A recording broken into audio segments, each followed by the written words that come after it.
말씀 붙잡고 기도하는 두세 사람을 통하여서 지금도 온 세계 가운데 하나님 나라를 이루어 가시고요. 반드시 완성하시고야 마실 것입니다.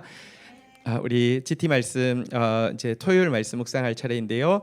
우리 오늘 그 21절부터 28절까지인데 20절 먼저 읽고 시작하도록 하겠습니다.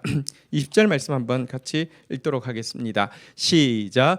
그는 죄를 먹고 허탄한 마음에 미혹되어 자기의 영혼을 구원하지 못하며 나의 오른손에 거짓 것이 있지 아니하냐 하지도 못하느니라. 어리석은 자, 우상을 숭배하는 자. 그러니까 사실 우상이란 자아의 투영이죠. 나를 숭배하는 사람, 교만해서 나를 숭배하고요. 내가 제일 원하는 거, 물질, 권력, 쾌락, 세상 사람들이 다 원하는 것이잖아요, 그죠? 그거 추구하는 사람에 대해서 이렇게 이야기합니다. 한번 따라하겠습니다. 죄를 먹고.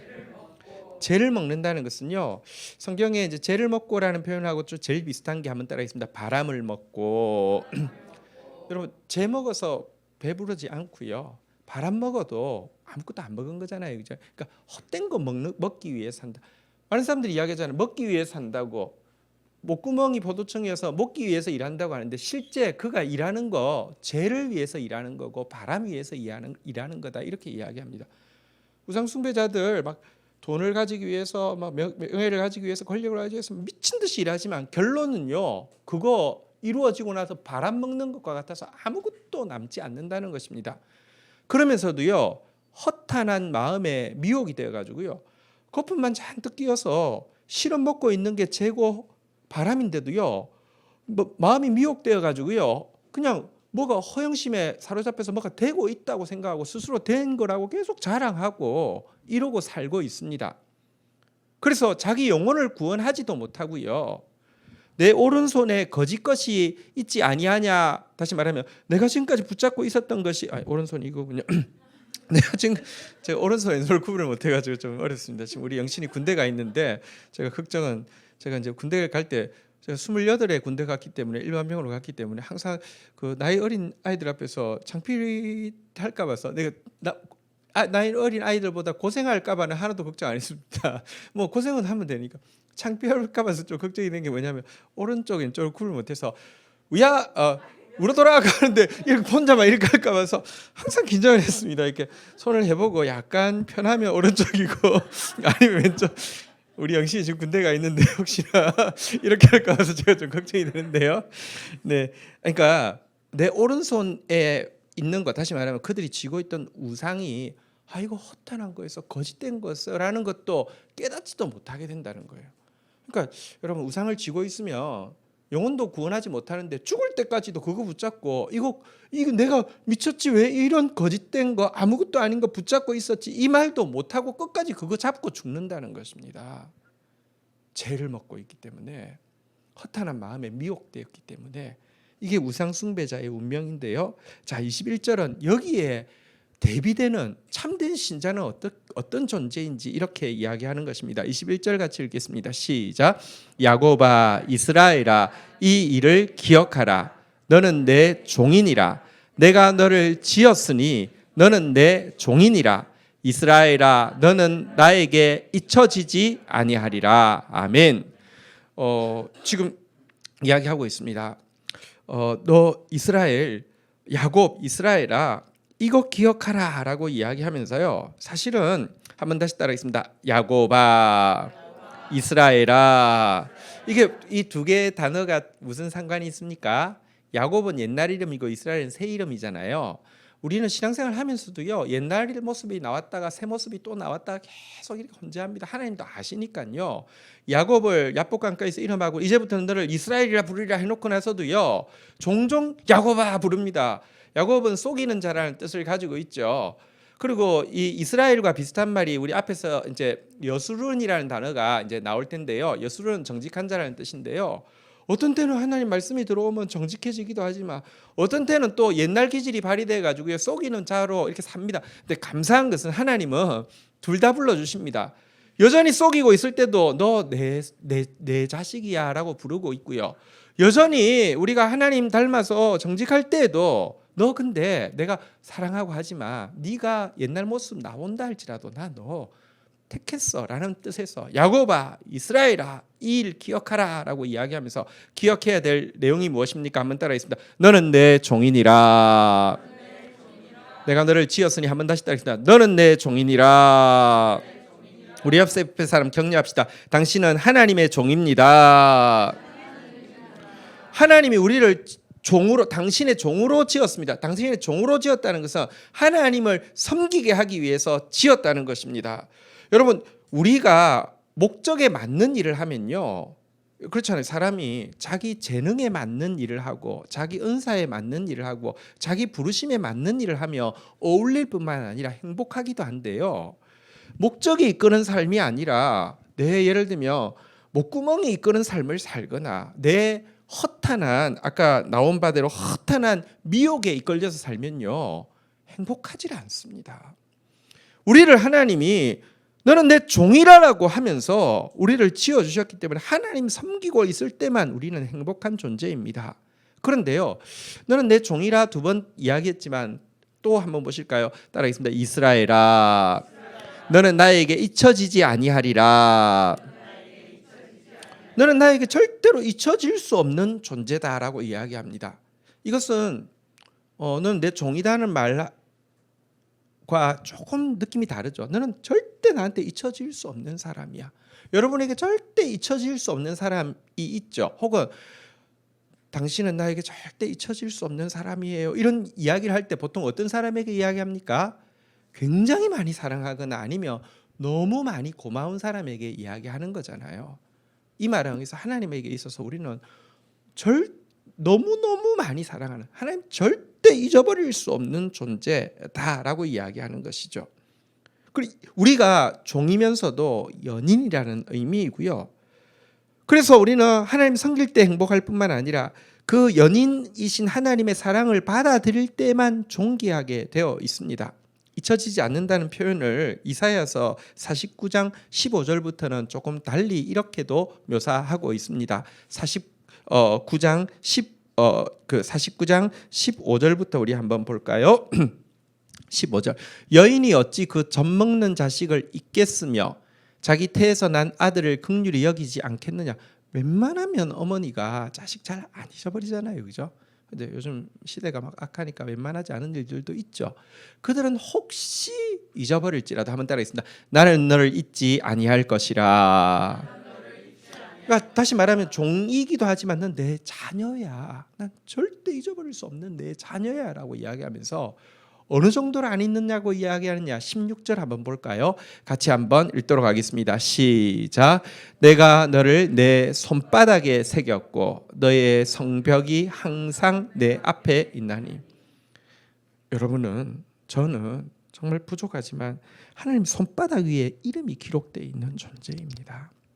성벽이 항상 내 눈앞에 있다는 것은 하나님 항상 우리 성벽을 지켜보고 있다는 것이죠. 대적이 침입하지 않는가 항상 보살피고 있는 존재다라는 것입니다. 우리 옆에 분 다시 한번 격려합시다. 당신은 주의 손바닥에 새겨진 당신의 이름은 주의 손바닥에 새겨져 있습니다. 시작. 아멘. 네. 그래서 여러분, 너는 내 종이다. 너는 내 아들이다. 너는 내 종이다. 너는 내 연인이다라고 이야기하는 이 주님의 부르심, 이 정체성 앞에서 우리가 서야지만 행복하고 존귀해진다는 사실을 꼭 기억해야 합니다. 그렇기 때문에 22절, 자 오늘 본문 22절로 갑시다. 사실 지금까지 이스라엘 백성들의 모습은 우상 숭배자들이었죠. 재 먹고 바람 먹고 있었고요. 허탄한 마음에 미혹되어 가지고요 살고 있었고요. 자기 영혼도 구원하지 못하고 심판 앞에서도 멸망하는지 왜 멸망하는지 이유도 모르고 끝까지 멸망에 갈 모습이었는데, 아니야, 너희는 그런 존재 아니야, 내 종이야, 내 아들이야 라고 이야기하면서 22절 같이 읽도록 하겠습니다. 시작. 내가 내 허물을 빽빽한 구름같이 내 죄를 안개같이 없이 하였으니 너는 내게로 돌아오라. 내가 너를 구속하였습니다. 지금 이스라엘의 허물이 빽빽한 구름 같다라고 이야기합니다. 이스라엘의 죄가 안개, 자욱한 안개와 같다고 이야기합니다. 하나님도 잘 아십니다. 지금 야곱입니다. 영락없이 속이는 자이고요. 빽빽한 구름, 막 숨이 막힐 만큼 빽빽한 구름, 자욱한 안개 같은 것이 깔려 있어도요, 하나님께서 한번 따라했습니다. 없이 하였으니. 없이 하였다 그러는데, 우리 그럴 때 있잖아요. 빽빽한 구름이 있었는데 갑자기 한순간에 없어질 때가 있잖아요. 안개가 자욱했는데 한순간에 다 사라지는 것이 있잖아요. 하나님이 빽빽한 구름 하나도 없겠다, 안개 하나도 없겠다, 어떻게 하나님이 없게 하실 수 있습니까? 한번 따라하겠습니다. 내가 너를 구속하였습니다.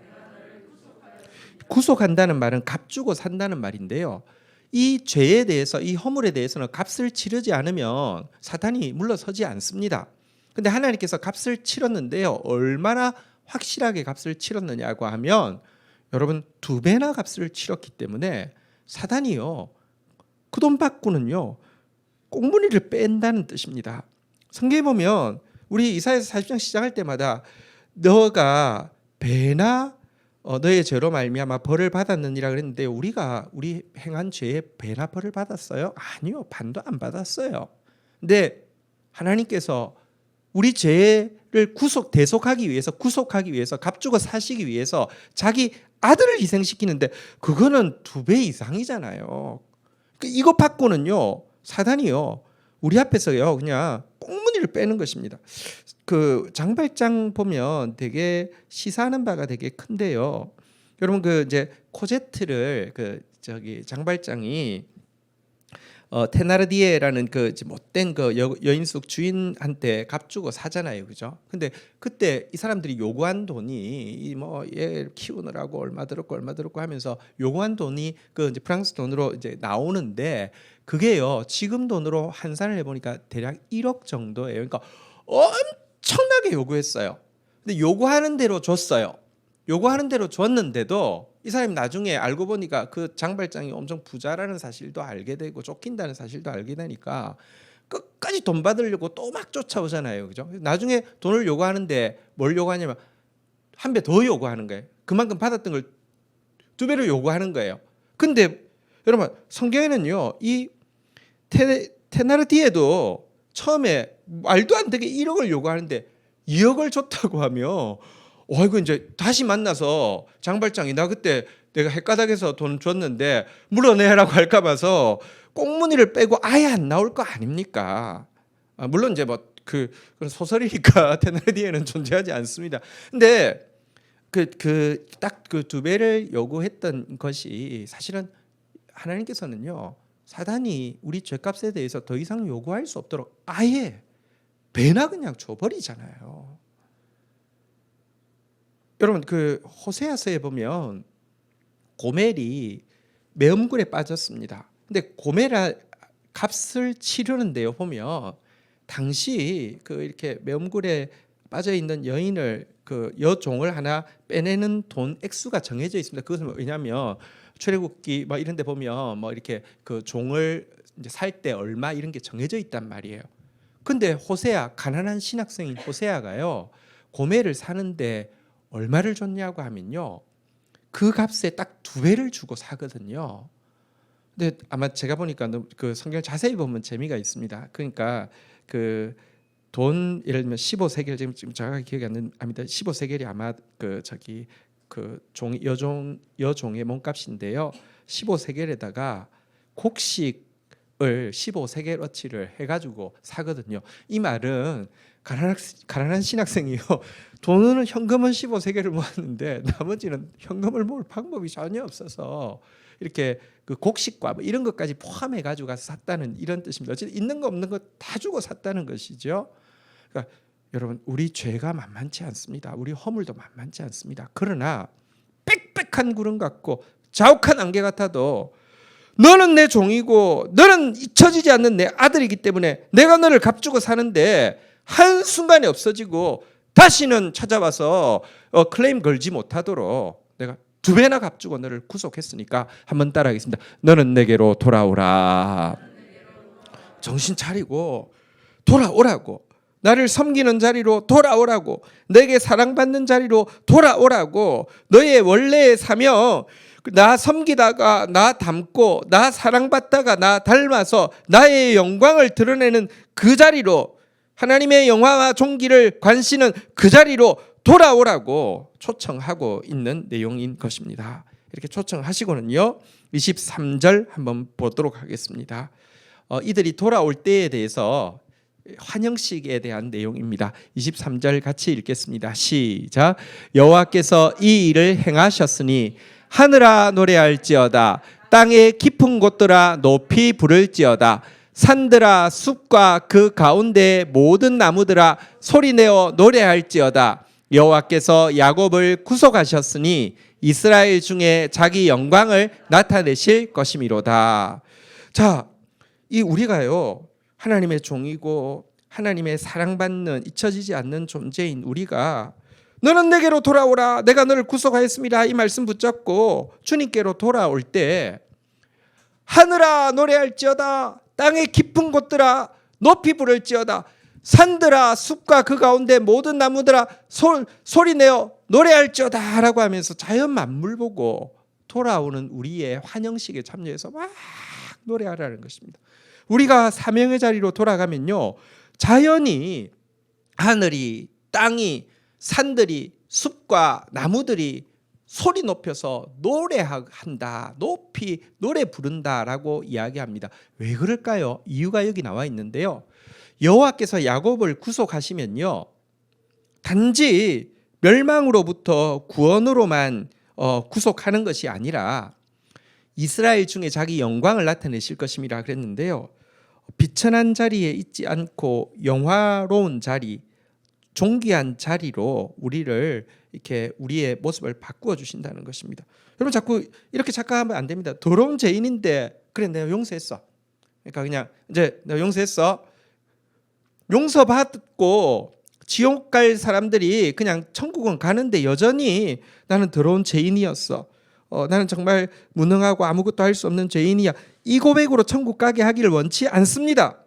하나님은 우리를요 멸망에서 구원으로 인도하실 뿐만 아니라 죄로 말미암아 비천해져 있던 우리를 하나님 닮은 영화로운 모습으로 바꾸어 주기를 원한다는 것입니다.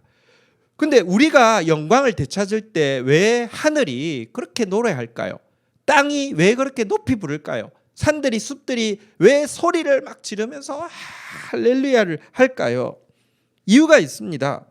우리가 영광을 회복해야지만 자연 만물도 영광을 회복하고 온전한 구원에 이를 수 있기 때문에 그렇습니다.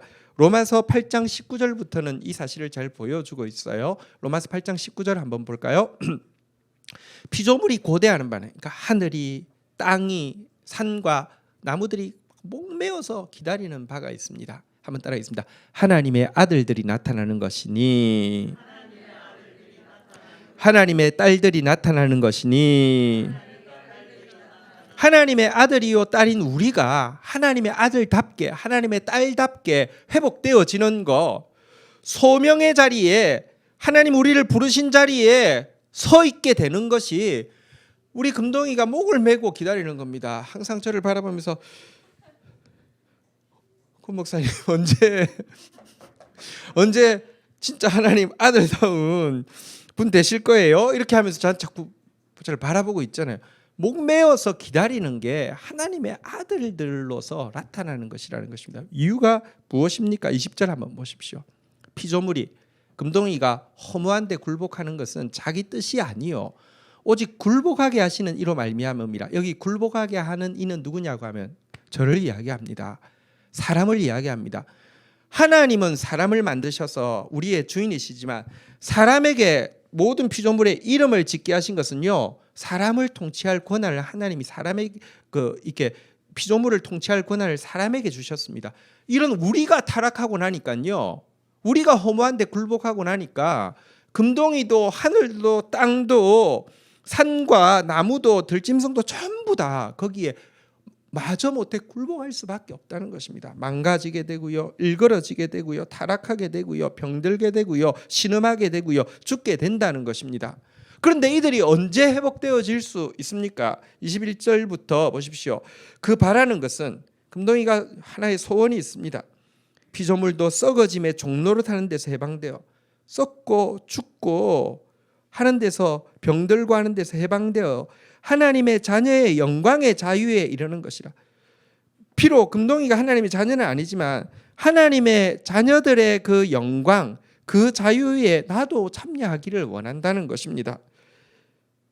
근데 어떻게 하면 이 하나님의 자녀들의 영광에 자유에 참여할 수 있다고요? 한번 따라하겠습니다. 하나님의 아들들이 나타나는 것이니, 우리가 하나님의 아들답게 회복되어지면 여러분 피조물들도 하나님의 아들들의 영광의 자유에 이르게 됩니다. 제가 항상 가끔 금동이한테 이렇게 환기를 시킵니다. 네가 나중에 천국 가서 다음이라는 강아지를 만나며 정말 절을 하고 정말 고맙습니다, 감사합니다 인사해야 된다고 항상 제가 가르쳐 줍니다. 왜냐고 하면요, 제가 그 첫 키운 개가 다음인데요, 그 다음 세대일 때 이제 다음이라고 키웠습니다. 코카스파니엘인데 엄청 이렇게 활발한 친구였고요. 저는 또 개를 처음 키웠고요. 근데 제가요 아직까지 그때 좀 뭐랄까, 사람들한테는 항상 이렇게 뭐랄까요, 뭐 무조건 양보하고 무조건 희생하고 막 이렇게 하지만 내 안에서 진짜 회복과 자유 이런 것들을 못 누리고 있었습니다. 그러니까 나만 왜 이래야 돼, 나만 왜 이래야 돼 하지만 모두 다 양보하고 모두 희생하고 하는데요. 그리고 딱 집에 갔는데, 그때는 집에 저랑 다음이만 살았는데요, 다음이가 오줌을 싸놓고 똥을 싸놓고 막 그러면요, 너 맞아 그래가지고 엄청 화가 나는 거예요. 그래서 교육을 시킨다고 신문지를 돌들면서 너 이럴래 그러는데, 다음이는 이게 제가 사랑이 부족한 상태에서 매를 들고 너 이럴래 그러면 이렇게 무서운 것 때문에 무서우니까 이렇게 하니까 이놈이 이렇게 했는데, 저 정말 지금 생각해도 너무 미안하고요. 우리 영진이는 설교 때 그거 이야기하지 말라고 이야기하는데요, 내가 이렇게 신문지를 어쨌든 이렇게 하는데 지가 피하려다 입에 이렇게 스치면서 이게 입에 피가 났어요. 근데 지금 생각해도 너무 미안한데, 어쩌면 요즘 법에 의하면 동물학대로 잡혀갈지도 모르는데, 그래서 조심하라고 우리 영진이가 이야기했지만 지금 영진이가 없는 관계로 제가 했는데요, 그게요, 내가 보세요, 하나님의 아들로서 사랑받고 하나님의 아들로서 자유롭고, 내가 예를 들면 내가 자유롭고 사랑받는 상태에서 섬기는 것은요, 강요된 희생이 아니라 예수님처럼 기쁨으로 섬긴 것은 절대로 억울하지 않습니다. 그럴 때는요, 여러분, 지금 금동이는 와서 진짜 맴매 한 번도 안 맞았습니다. 얘는 진짜 다음이 덕을 많이 보는 겁니다. 근데 이게요, 제가 그 사이에 많이 하나님의 아들의 형상을 회복했기 때문이잖아요, 그죠? 근데 그거 알기 때문에 피조물들도 목을 메고 언제 하나님 아들 될 건데요? 이러면서 자꾸 묻고 있잖아요. 그러니 오늘 아까 본문으로 돌아가면 자연이 어떻게 안 기뻐하겠냔 말이에요. 우리가 하나님의 워낙에 부르심에 맞게 돌아오라고 한 그 소명의 자리에 돌아가서 하나님의 종답게 하나님을 섬기고 하나님 사랑받은 자녀답게 존귀해지면 피조물들이 너무 기뻐하고 이렇게 좋아한다는 것입니다. 꼭 기억하십시오. 23절에서 본 바대로 하나님은 우리를요 구속하고 우리의 영광도 회복시켜 주신다는 것을 꼭 기억하십시오. 하나님의 영광스러운 자녀로 회복되는 이 부르심을 놓치지 않는 저와 여러분들 되기를 주의 이름으로 축원드립니다. 자, 우리 이어지는 24절 한번 좀 보도록 하겠습니다. 같이 한번 읽겠습니다. 시작. 내 구속자여 모태에서 너를 지은 나 여호와가 말하노라. 나는 만물을 지은 여호와라. 홀로 하늘을 폈으며 나와 함께한 자가 없이 땅을 펼쳤고. 자, 위에서 우리의 존재가 종이고 아들, 연인이다라고 이야기했는데, 여기서는 하나님의 이름을 한번 따라하겠습니다. 구속자요. 이제 만물을 지었으니까 창조자. 내가 너의 구속자다. 내가 너의 창조자다. 이렇게 이야기를 하고 있습니다. 그는 창조주여서 만물을 다 홀로 하늘을 펴고 홀로 만물을 지으신 창조주시고요. 우리에 대해서는요 구속자, 값주고 사서요. 또 모태에서부터 너를 지었다 그랬는데요. 모태에서부터 너를 지었다는 말은 단지 창조자만의 이미지를 가진 게 아니죠. 우리 옛날에 그 이제 아버지 날 낳으시고 어머니 날 기르시고 그런데 왜 아버지 날 낳았나 그런 생각했는데 모태에서 너를 지었다 이 말은 사실 너 아버지다 이런 표현이잖아요, 그죠? 나는 너 아버지야, 너의 구속자야, 난 너 창조자야 이렇게 이야기하십니다. 이것이 하나님이 정체성이시죠. 이 하나님은 이 창조주요 구속자이신 하나님은 이 땅 가운데 구원의 일을 하시는데 말씀을 통해서 일하십니다. 말씀 가지고 일하시는데요. 자, 25절 한번 보시겠습니다. 먼저 같이 읽도록 하겠습니다. 시작. 헛된 말을 하는 자들의 징표를 패하며 점치는 자들을 미치게 하며 지혜로운 자들을 물리쳐 그들의 지식을 어리석게 하며. 하나님은 말씀의 하나님이십니다. 그래서 거짓된 말, 다시 말하면 헛된 말 하는 자들, 이들의 그러니까 거짓 예언하는 자들, 점치는 자들, 지혜 있는 척 궤변을 늘어놓는 자들의 모든 가르침을 여기 보니까요, 한번 따라하겠습니다. 패하며 미치게 하며 물리쳐 어리석게 하며.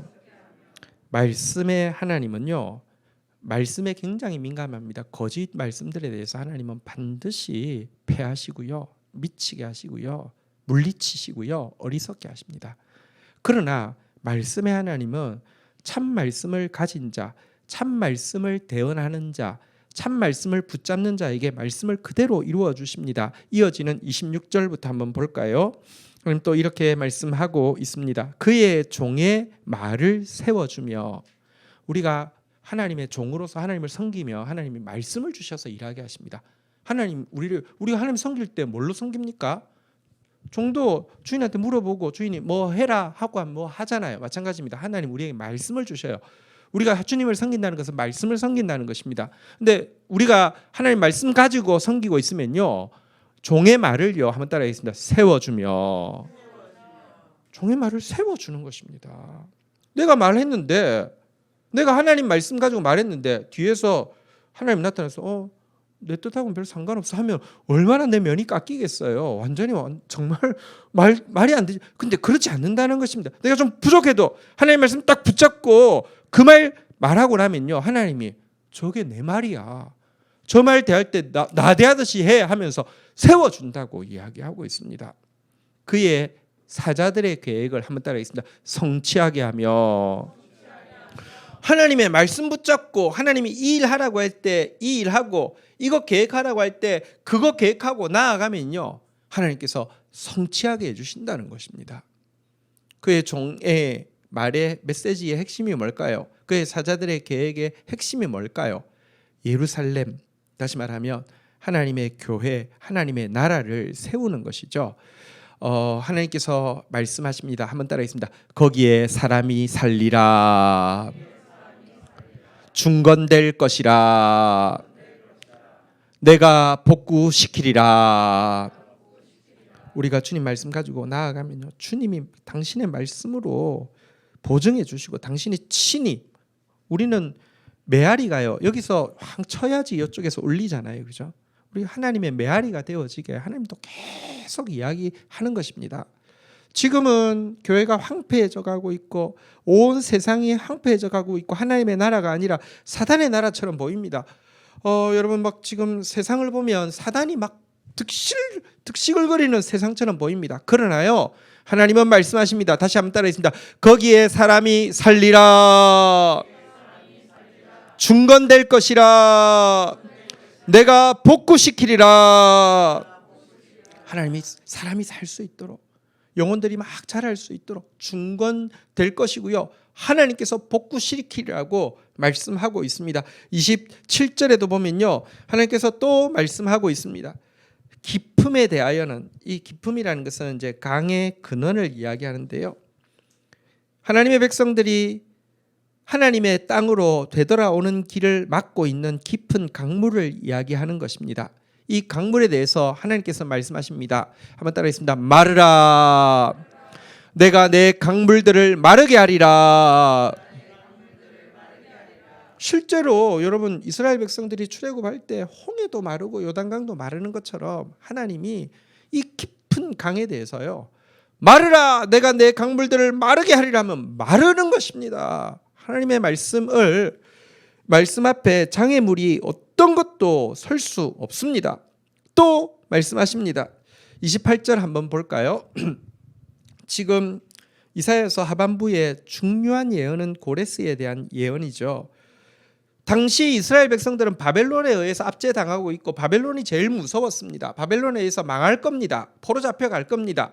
그런데 하나님은 바벨론은 너희를 정신 차리게 하기는 징계의 도구고 바벨론, 페르시아라는 나라가 세워질 것이고 고레스라는 황제가 등극할 것인데 그 앞에서 다 무너질 것이고 너희가 해방될 거야. 그런데 문제는 당시 페르시아는 존재도 하지 않는 제국이고요. 그냥 부족만 있었고요. 고레스는 200년 후에 태어날 사람입니다. 하나님께서 아직 존재도 하지 않는 나라, 존재도 하지 않는 사람을 통하여서 일할 것이라고 예언하고는요. 고레스에 대해서 이렇게 말씀하십니다. 한번 따라하겠습니다. 내 목자라 그가 나의 모든 기쁨을 성취하리라. 고레스는 하나님이 주권을 가지고 세우면 누구든지 사용하실 수 있음을 보여줍니다. 우리가 하나님 말씀 가지고 어떤 영역에서 하나님이 주권을 맡겨주시면 그것은 고레스가 되는 것이죠. 내 목자라 그가 나의 모든 기쁨을 성취하리라. 또 고레스는 궁극적으로는 예수 그리스도의 예표이죠. 내 목자 그가 나의 모든 기쁨을 성취하리라 말씀하시고는요. 그렇게 된다는 것입니다. 예루살렘에 대해서 하나님 나라에 대해서 다시 한번 이야기합니다. 중건되리라. 내 기초가 놓여지리라. 이 말씀들이 하나도 빠짐없이 실제가 되는 것, 이것이 기독교입니다. 여러분 수년 내에 주의 일을 부흥케 하옵소서 시기온옷 가장 빠른 템포의 노래에서 처음 이제 이야기했던 내용이 주의 일을 부흥케 하옵소서라고 하는 내용이었는데 부흥이라는 단어의 원어가 하야고요. 하야라는 뜻은 빛이 있으라 하니 그대로 되니라. 이 그대로 되니라가 하야거든요. 원어로. 그러니까 말씀하신 것이 그대로 되는 게 기독교고요. 말씀하신 것이 그대로 되는 게 부흥입니다. 주는 주의 일을 이 수년 내에 부흥케 하옵소서 말씀하신 대로 이루시옵소서라고 기도하고 있는 내용인데요. 사실 힘주어야 할 것은 하나님이 말씀해놓고 이루지 않을까 봐서 말씀하신 거 좀 제발 정신 차리시고 이루십시오. 이거 기도 안 해도 됩니다. 무조건 이루십니다. 단지 우리가 너는 나의 종이라 내가 너를 구속하였으니 너는 내게로 돌아오라고 할 때 돌아가서 우리의 사명의 자리에 서서 너는 내 종이라 했으니 주님 섬기고요. 너는 나에게 잊혀지지 아니하리라 했으니 주님의 사랑을 받아들이고요. 2배나 값주고 사셔서 우리를 주님 앞에 부르셨으니 그 사명자답게 살기만 하면 주님의 말씀은 반드시 이루어질 것입니다. 다시 한번 따라 하도록 하겠습니다. 주님께서 주시는 말씀입니다. 거기에 사람이 살리라.